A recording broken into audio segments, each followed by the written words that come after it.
questions, your compost questions that have been brewing the entire week. You get to ask Dr. Compost, and we get to dig a little bit deeper in there. But before we jump into the questions, we have a bit of a cool celebration from somebody from our Grow Hub community. They wanted to share this nice little the garden bed setup, which was quite interesting. I thought it was worth sharing with the rest of the team here. So let me find the photo. Here we go. Look at that, guys. What's going on there, Peter? Can you Yeah, so this guy's definitely setting up one of his square foot gardening approaches to get high productivity. So he lays it out in quadrants, and it's interesting. We'll have to chat with him about his position of the sub pod. I can see he probably did that so it wouldn't interfere with the quadrant setup too much, but hopefully he won't have any trouble filling it. But it's going to be really cool when everything's just pumping along. He's going to get a lot of productivity, I'm sure. And I guess with his back wall, that's going to bring in some heat. If he's based in a cooler place, that'll radiate heat back into the space. So he's probably really thought this through well. Yeah, that's really cool. Like, so what is the idea of having all those squares? Is that just to maximize? It's basically it's a way to organize. You can actually look up there's books on square foot gardening approaches, and you're just mapping things out spatially in an efficient way. So fantastic. Well done, Eric. Thanks for sharing that on the Grow Hub. Always cool to see what people are up to. And just a bit of an intro. We have Catherine from Subpod team. Hey, Catherine. Hi, everyone. Put you on the spot there. Yeah. I was just actually looking at the square foot gardening thing. I'm going to pop it into the chat there. Good idea. Of what it's about. Yeah, that's really cool. That's great. And then we have Dr. Compost in the middle here and myself, another Peter. But Dr. Compost is going to drive the ship here, and I'll be sharing some of the first question here we have from Eric. And I think I've got a photo to go with this one, Peter. Do you want to read it out? Folks? Oh, okay. So it's always great to have a photo, because when you see something like that, you realize, love the idea of being good with the waste cardboard, but oftentimes if you haven't wet that cardboard down, it doesn't act as effectively as bedding for the worms. And so I would actually perhaps consider adding in a brick of coconut coir, tearing those pieces a bit smaller and wetting them down so they're actually incorporated as smaller wet pieces within the rest of the bedding. And that'll act as an easily accessible source of carbon for the worms. In the condition they're in right now, it would be a great insulator to actually keep the area below it warm. But it's a bit too dry for it to be utilized as carbon by the microbes and worms. So that's my advice. Yeah, I do read that he says he has some coconut coir. So my guess is tear up those scraps smaller, wet them down, stir them into the coir, and see how you go. You'll probably see worms going through much better. Okay. Oh, next question. I can see there's a bug that was inside my sub pod, and okay, we have a picture. Oh, it looks like one of those dreaded flies. That could very well be a fly that lays the dreaded soldier fly eggs. I'm not 100% sure, but it looks to me from here like a soldier fly. Yeah. Yeah. So basically, depending on the time of year, that can be an pest in the hotter months of the year.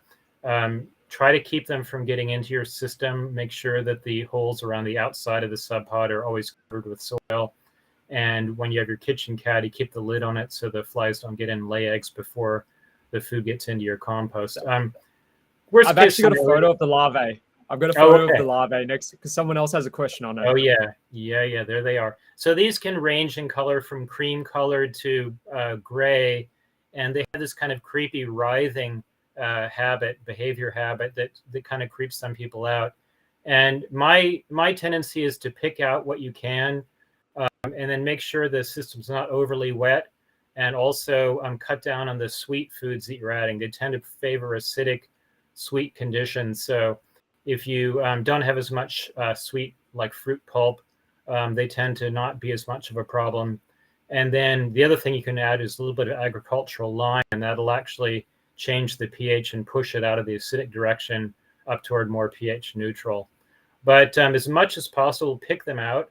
So you might get a round of the fly guide and lay the eggs, pick them out, and they shouldn't reestablish once you've done that. And don't worry if you don't get every last one. Just kind of, as you're adding in the food, pick out the ones you can see. The birds around will appreciate it as you fling it into the yard. They'll pick them up happily because they're high protein. So Vaughan just came in on that one. So he's just said, when he lifts up the blanket, I see a bunch of tiny flying things. Could they be? Yeah, no, roly. Yeah, I see that. Roly-polies don't fly, so it's got to be something else. Insect, a flying insect of some kind. If they're very tiny, they could actually be fruit flies, and typically that's going to happen if you don't bury your food waste within the bedding. So if you leave the bedding on the surface, you can get some molding, especially if you've got a damp worm blanket on top, and that'll really attract fruit flies, which then feed off of the yeast that grows on the food, especially the sweeter fruit scraps. That's a possibility. If I have an image, then I could tell you for sure if it's that. But I wouldn't be if it's a flying insect, it's probably not going to bother the worms. Just as a practice, try to bury your food waste within the bedding, and if necessary, add a bit more bedding so it's easier to bury it in. And what I sometimes do is after I aerate, I might have to tuck in some extra pieces so you don't have a lot. You don't have to be zealous about this to the point of every last piece, but generally the fresh stuff below the surface is really helpful. It'll knock down 90% of your insect problems. Okay, next question we have. The do-it-yourself wooden seat cover for the subpod lid and help insulate. Yeah, no, I realize this is part of the question. Oh, good. Okay. Yeah, I got a little photo for that. That was someone from the Grow Hub, I think, a couple of years ago, who started off one of the do-it-yourself. But yeah, you can dive into that, Peter. Yeah, so it's interesting. I've got a do-it-yourself wooden cover on one of mine to test, and over time, it definitely helps insulate. The only thing is you want to choose really lightweight wood, so you don't stress the hinges, because they're especially depending on when you bought your subpod. The older hinges are all plastic. If you have one with metal pins, it'll handle more weight, and so it'll be probably fine with the wooden seat. And definitely, it's going to dress up your subpod to have a nice inviting wooden seat sitting on top. So yes, it will help insulate for sure. If you really wanted to be over the top, you could actually have an insulator first and then mount the wooden cover on top, and that would take care of the space between the slats. But already you're going to be way ahead of the game by putting the wood on top of the plastic. So I try it out. Should work well. And next question. Oh yeah, this is someone who works on pianos, and they have a waste material that is left over, which are those wool pieces for the hammers, and it's fine to recycle those actually. Wool will take a while to break down, so if you had a way of you may have too many to snip up, but general rule of thumb is the smaller the pieces, the faster it'll break down. But yeah, it's fine. Natural materials like that will definitely break down in the subpod. Just make sure they stay damp and they'll break down faster. Yeah, I think she was saying she was putting them through a shredder. So that's totally fine. Yep. Yeah. Or you could sew them together to create your own worm blankets. Well, I don't recommend that. I've actually trialed wool worm blankets, and because that's actually in some of the eco packaging. And the downside of it is, as you know, wool is a great material to wear because it repels water, but that's not what you want for the blanket. You actually want the blanket to hold moisture. So we just got a question coming in from Russell from Perth. Okay. So I'm going to... Really good question. He has a subpod mini, loves it to bits. What's the best way to separate worms and compost? Okay, well, to the first part of that, your timing is perfect. I just found this wonderful piece of perforated metal, and what I'm going to do is do a test to find out how long it takes when you lay your worms plus compost on top of that, and then you put a layer of wetted coconut coir underneath and put it in the sun for a couple of hours. Ideally, the worms will just crawl through, avoiding the sun, through that metal layer, and they'll do all the work by themselves. You'll just be able to scrape the compost right off the top.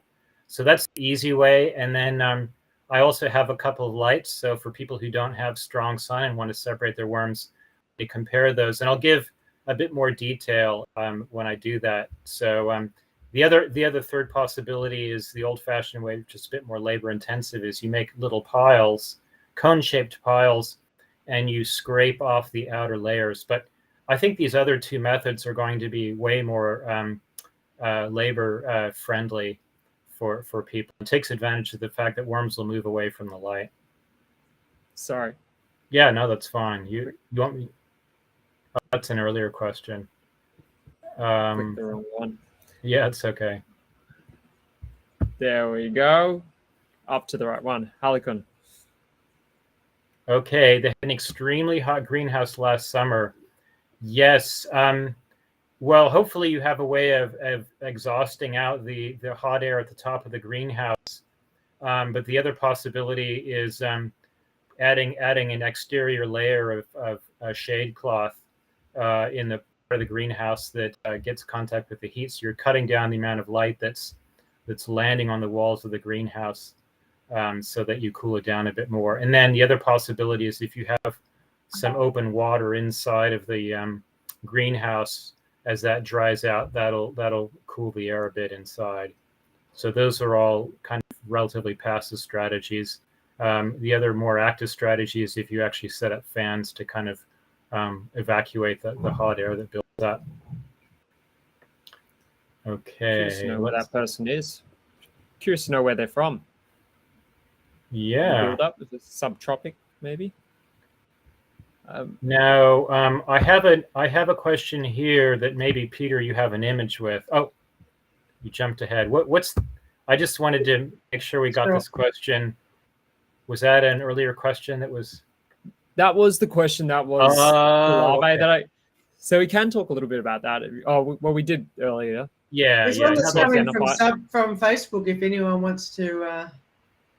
Sure, anyway. if there's a live question. Oh, yeah. Yeah, from Cherie here. It's just offer courses or guides for a beginner. Okay. Yeah. This is, I'm reading, I haven't ordered my sub-pod yet, but I just don't know how to get started. I'm excited, but yeah, I don't know what I'm doing. Okay, well, you definitely, they should get right onto the Grow Hub and they'll see. I'm going to share the link. Yeah, great. Yeah, we've got your back on this one. We've got lots and lots of tutorials and people's experience and lots of climate. So yeah, you'll see soon enough when you get on the Grow Hub. And then of course you can bring other questions to us here on Dr. Compost. Okay, looks like the next question. I want to put my sub pod in a raised bed that will get about 6 to 8 hours of Louisiana sun. Now worried that it may get too hot. Well, the hours of sun is good. The thing I would recommend is you would want to put something on that lid that reflects the heat off of it. And that should be okay as long as you're sure to mulch that bare soil to keep it from heating up. And then the best of all is once your plants are growing in it, they provide a great sun umbrella that will keep the soil quite a bit cooler. So I would choose things that grow vigorously in that hot sun and basically cover all of the soil. So between a reflective cover on the top and plant shading it, that'll be your very best bet. Peter, can you show that image one more time? I want to look at the absolutely front of that. Okay, so the last thing is it looks like it's a wood bed as much as I can tell, and that's a great insulating material, so it shouldn't heat up too much. If it was metal, you might want to consider on the sides to get a lot of sun to actually provide a reflective material on that surface as well for maximum sheltering. Okay. Owen's come back with another question. Okay. There's two he's got. One's about, this is the short one, which is. Oh, yes. Okay. This is a very common problem people have. Roly-polies, otherwise known as pill bugs, love. Slaters? Is that called slaters? Is that what they are in Australia? Oh, I think people mostly call them roly-polies here, but maybe that is another name. So they love rotting, kind of forest litter and stuff. And so the subpod material looks a lot like what they like in nature. So they'll be drawn into your environment inside the subpod, especially if it's more appealing than what's around the outside of the garden. So the two pieces of advice I offer is make sure you don't have conditions that breed them up around the subpod. So avoid having flower pots and stuff sitting on soil that creates habitat for them to breed up in the neighborhood proximity of the subpod bed. And then in the subpod bed, you want to address making a less appealing environment by drying out the upper region of the chamber. And so one effective way to do that is by either adding a second worm blanket on top of the first and putting on diatomaceous earth. And the reason the second blanket is a good idea is it keeps it dry, and diatomaceous earth works best when it stays dry. That's pretty effective.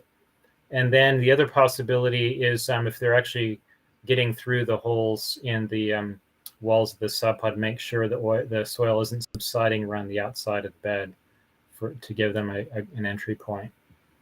If you have a few, they're not a problem.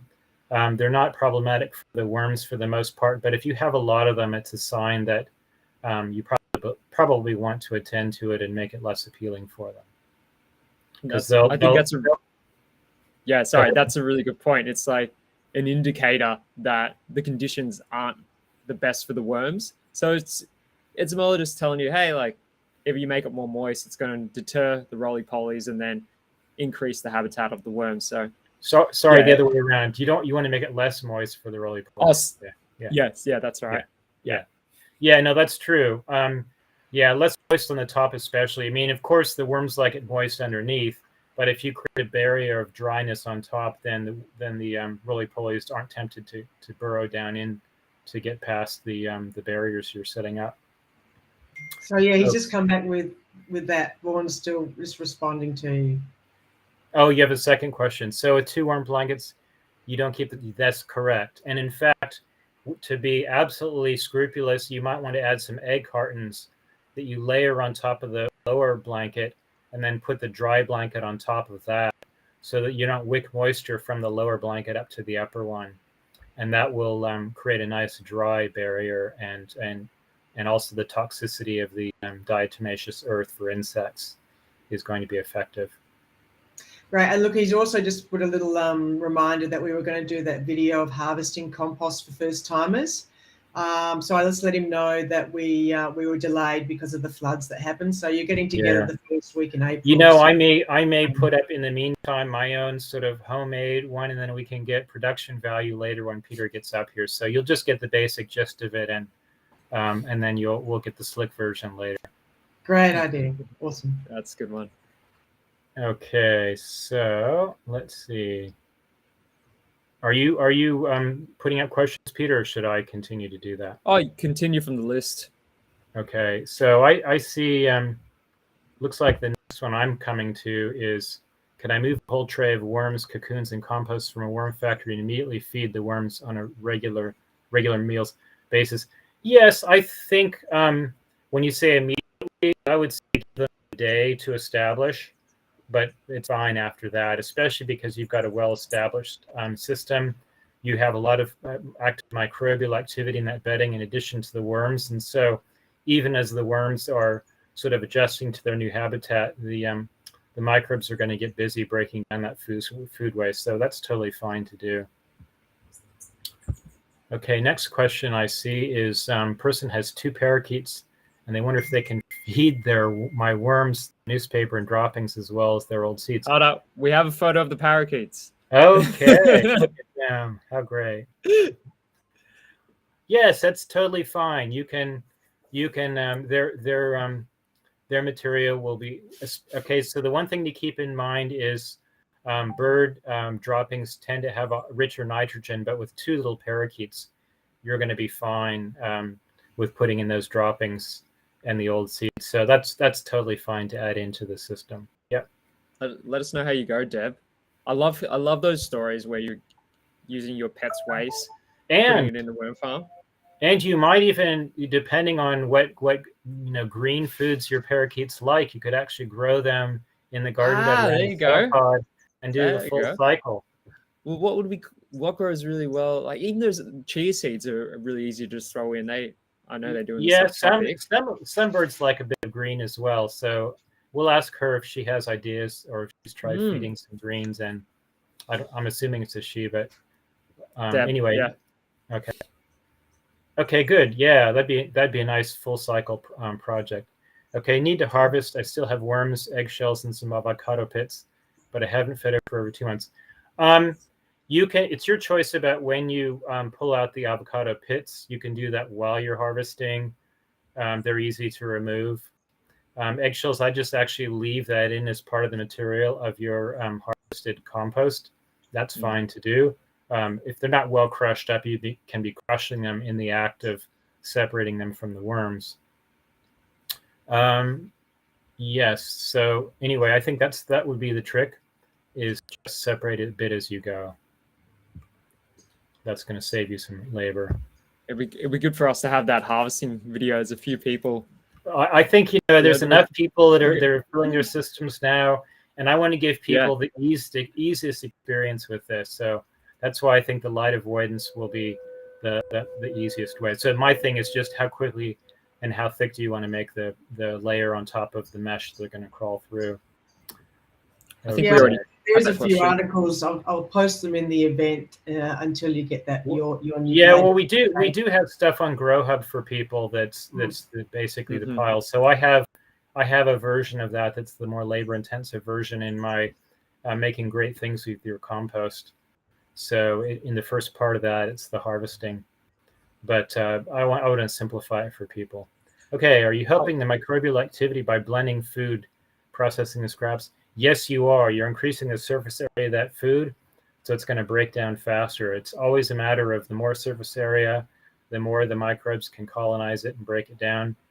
And so you're spreading it around better, and so it'll definitely get to more microbes as you blend it and mix it with the bedding. Yeah, don't just stop at just blending, but once you add it to the sub pod, spread it around the bedding, and that'll be best of all. We just got a question coming in from Facebook, Robin, and I'll pop it up here for you. Can I feed scones? Scones. I love a good scone. I love a good scone. Maybe it was a scone baking that didn't go right, or there weren't as many guests that showed up for the party. But yeah, you can do that. My recommendation is soak them in a bit of water first, and then break them into pieces, and then they'll mix right in. They tend to be a fairly rich food, so the worms will actually enjoy that quite a bit. Let's see. Okay, we've got a Larvae here. Oh, you got the scones one. Scobies. I think it's scobies, as in when you. Scobies is like kombucha or the kombucha SCOBY. Yeah, kombucha SCOBY. Yeah, that's a different question. Yeah. Yeah, people have asked that. I think it should be fine. It's microbial, and just break it up well and spread it around the bedding well, and it should be fine. What you want to avoid just plopping it in one mass, because there's the risk it could go anaerobic on you. But the only thing you suggest, Peter, did you suggest to wait until like 2-3 months, like not throw in a SCOBY at the start? Do you think it'd be too intense for the worms? Okay, it depends on the quantity. It's always a matter of how much mass we're talking about. So if it's a large one, you could put in a little bit at a time. And the thing you're trying to avoid is pushing your bedding in an acidic direction. And so that would also be the case if you're adding too much bokashi at one time, or too much of a microbe that generates an acidic environment. And off the top of my head, I'm not sure if scobies tend to be alkaline or acidic. I'd have to look that up and verify, but basically you want to keep the pH around 7-ish for the bedding. And so, but on first principles, I would say small amounts at a time if you have a lot of it. I noticed we missed this question. I think that a lot of people would have this. Oh, yeah. If you've had your sub pod for a while, you notice the blankets disintegrate, and like, why is that? Well, it's made out of. Okay. It's made of jute. You can share about that, Peter? It's, Here's you a photo know, of the worm blankets. it's a great material because it accomplishes a couple things at the same time. It blocks the light for the worms, but provides air coming into the system, which is what you want. And then it does hold moisture. And so the thing is, your blanket won't disintegrate as quickly if it's not wet. So the reason you'd need to be wetting it actively is if you have a pest that likes to get in there and colonize it, or you're just starting out your system and you want to start the environment wet. But once the system's underway and you have a lot of bedding in place, you don't have to actively wet it. And if you're living in an area where it's difficult to get the blankets easily, one guy had an interesting trick where he put a piece of cardboard on top of the bedding, then eggshell cartons on top of it, and put his worm blanket on top of that. And that protects the blanket from getting disintegrating too quickly. And this is a guy who did it in the cold environment, and it really helped insulate things. So it's another trick to use when it's either a hot environment or a very cold environment, to add trap a pocket of still air within the chamber. And would you suggest other materials that they can use around the house? Hessian bag? Well, you can do Hessian bags, but they'll break down even faster than the worm blankets. You'll tend to get holes through them. Some people use old T-shirts, and that can be just a bit annoying where they gather and pocket up. What's nice about the shape of the worm blanket is it tends to fit nicely. It's easy to fill all the corners, and keeps it sort of a shape a bit better than other materials. But anything basically that will breathe and block light and is a natural material, those are the best. People have used moving blankets, but they have polyester fibers, and so that adds microplastic to your system over time, which isn't so great.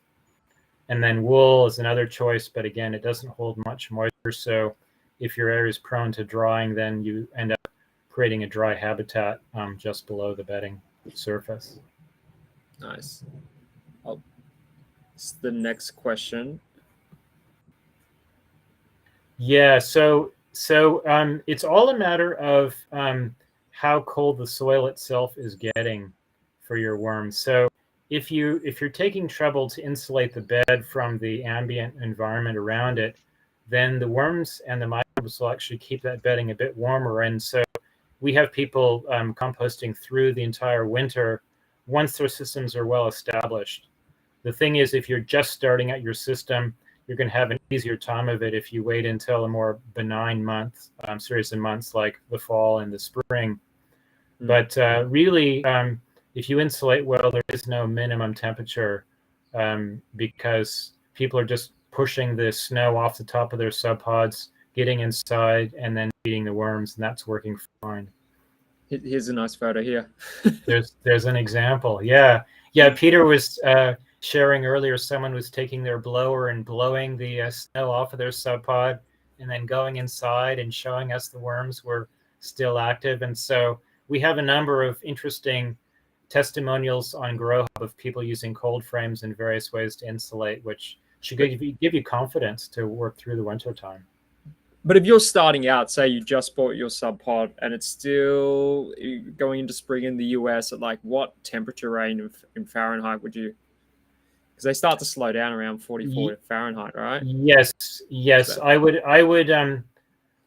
So if you're just starting out your system, definitely wait until it's warming up a bit, say around 50 degrees or so air temperature Fahrenheit, and the worms will be fine at that point.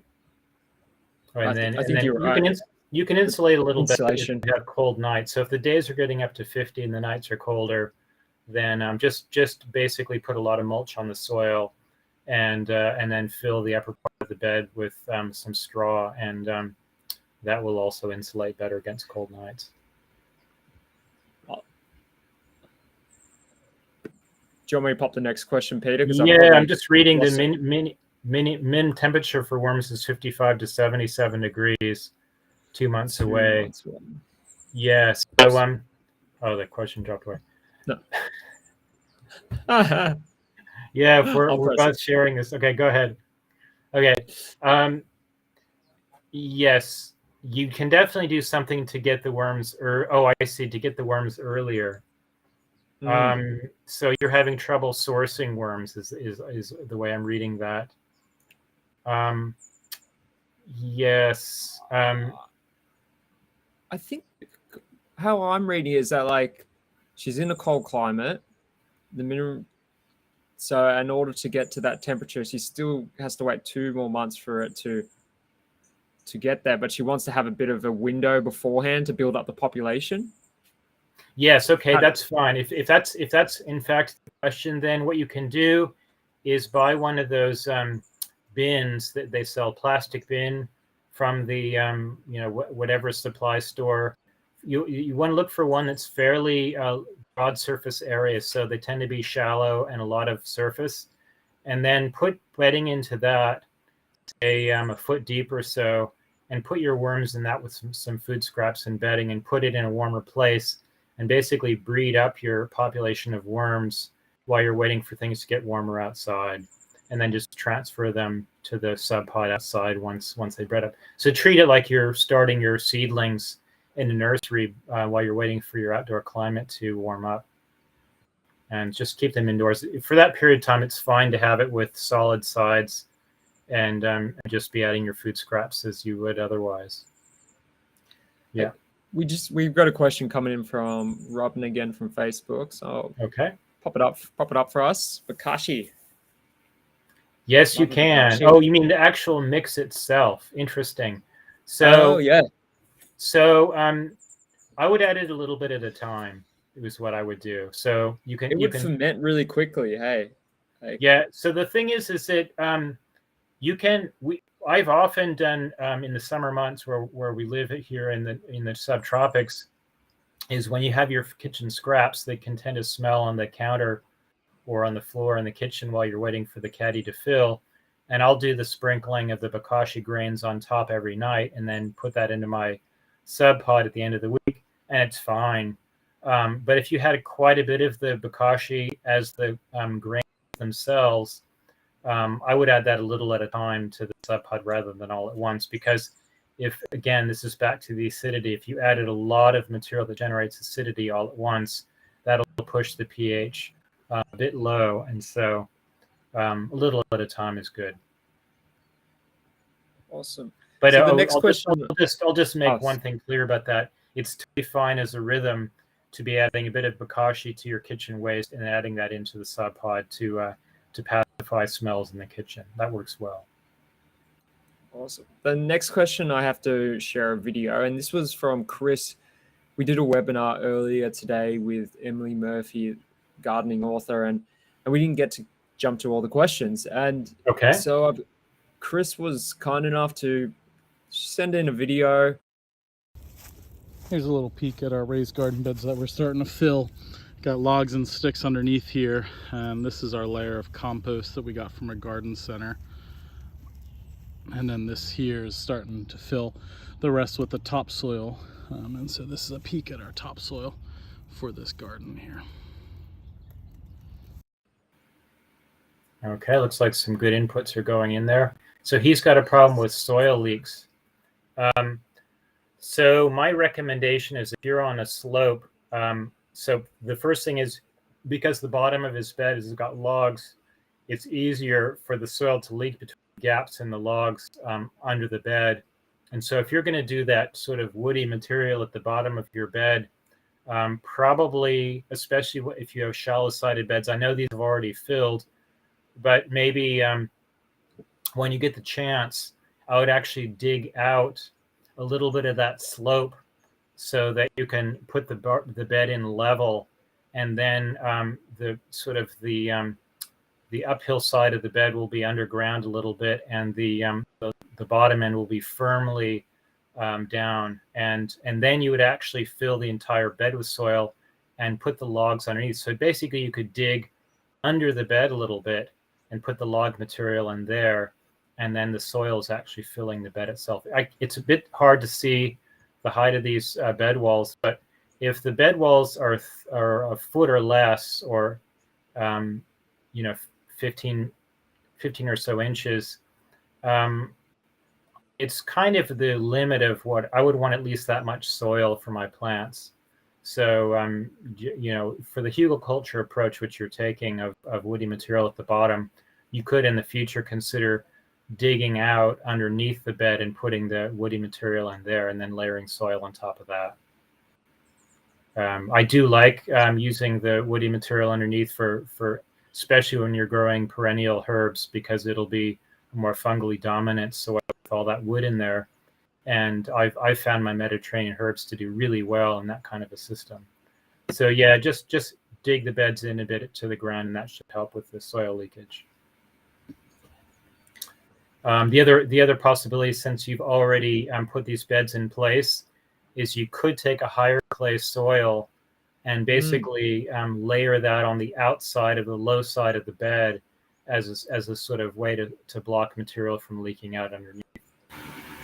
That's a good idea.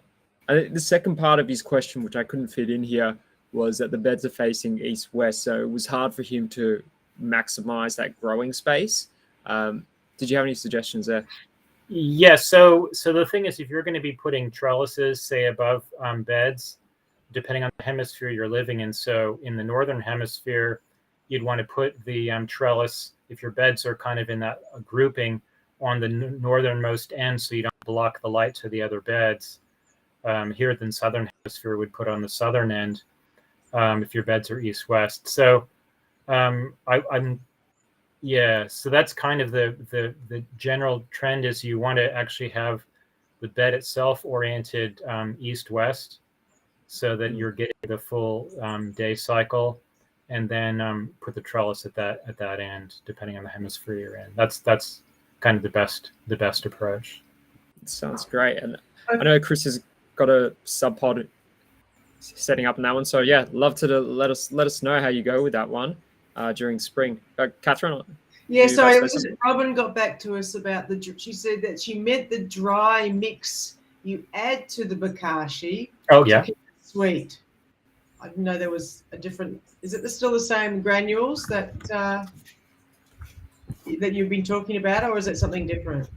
Yeah, the bokashi bran, the granules. That's generally the method. Is you're stirring that on the top layer of your system.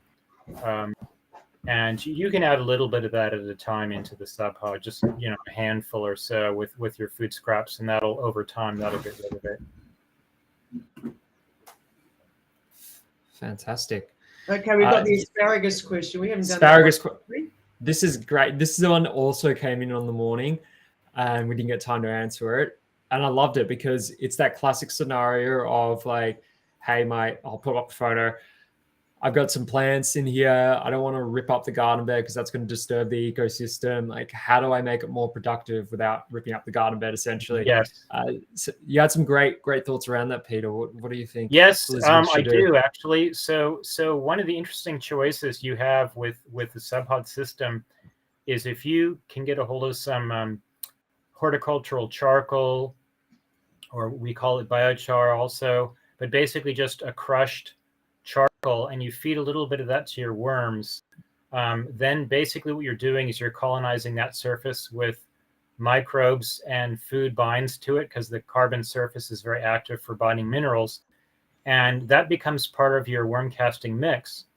So then what happens is, if you want to make a liquid fertilizer from that material, you can take handfuls of that material, including worms, put it into a paint strainer bag and massage that into a bucket of water.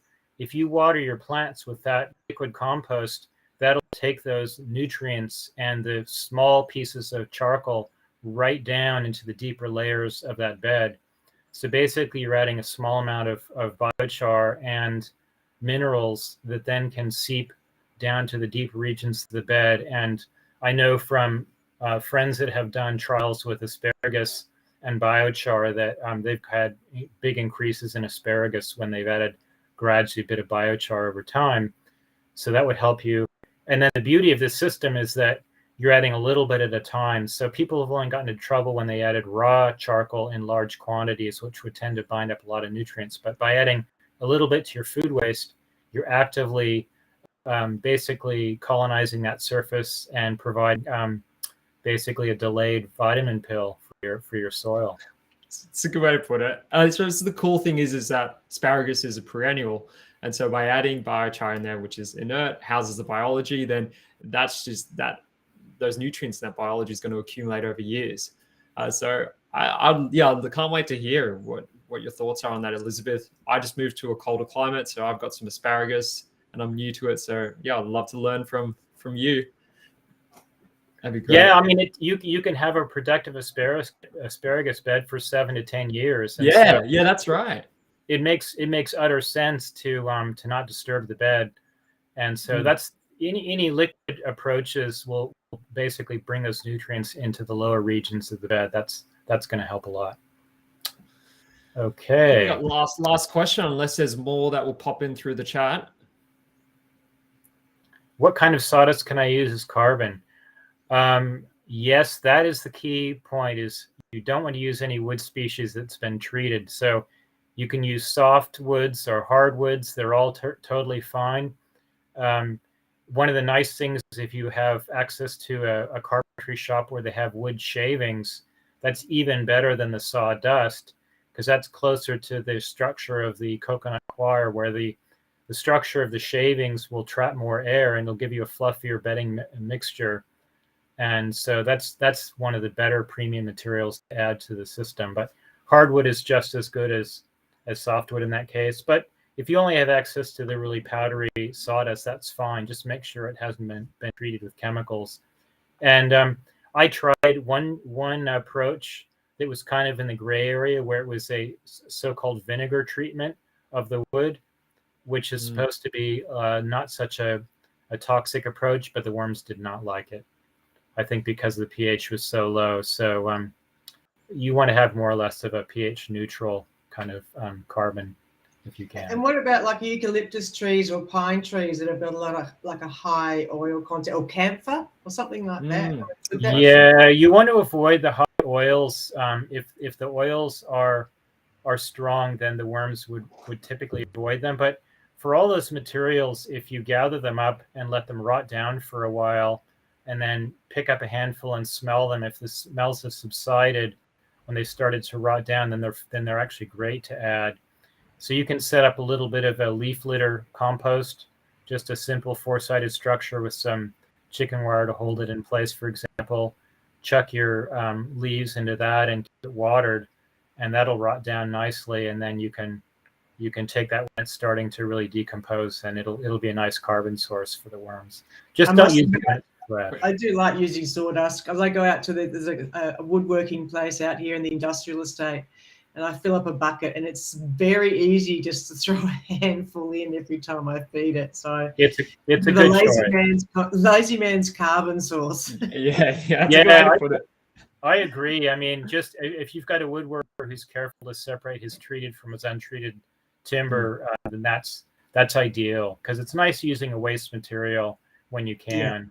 Yeah. And even better if you can talk to him and say, hey, when you're doing like planing or some kind of material that generates actual shavings, that's even better for me if you could generate that material. I think it's a mix. He just all of his stuff he collects, and he just leaves the trailer out the front for people to help themselves, which is really great. I know the guy. Yeah. And you get his big plastic. I think his name is the guy out there. Yeah. Anyway, we have a question from Warren. Warren. Woo! Hey. Yes. So coffee grounds are a really rich material, and you can add quite a bit, but you have to keep track of how much the compost is heating up.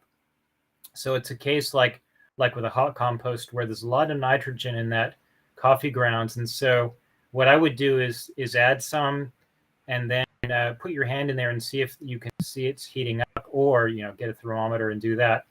But this is really only an issue if you've access to a cafe's grounds. If you're just doing home coffee brewing and you have those press cakes of coffee grounds, or your pour over drip coffee grounds, you can add in a full week's worth of that, and that's no problem for the worms whatsoever. It's only when you're going into the more industrial quantities that you have to. So is it like a nitrogen? Would you say it's like it's like a nitrogen? It's not like a carbon. Yes, that's a good point. So that the old sort of terminology of browns and greens doesn't apply to coffee grounds, you say that's kind of brown or black, but in fact, it's a very rich nitrogen source of food.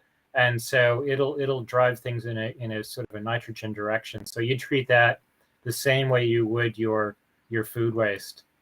So yeah, it all depends on the size of your system. For a normal sub pot, I would treat it as the same as I would food waste, basically. Awesome. I think that's a wrap for today.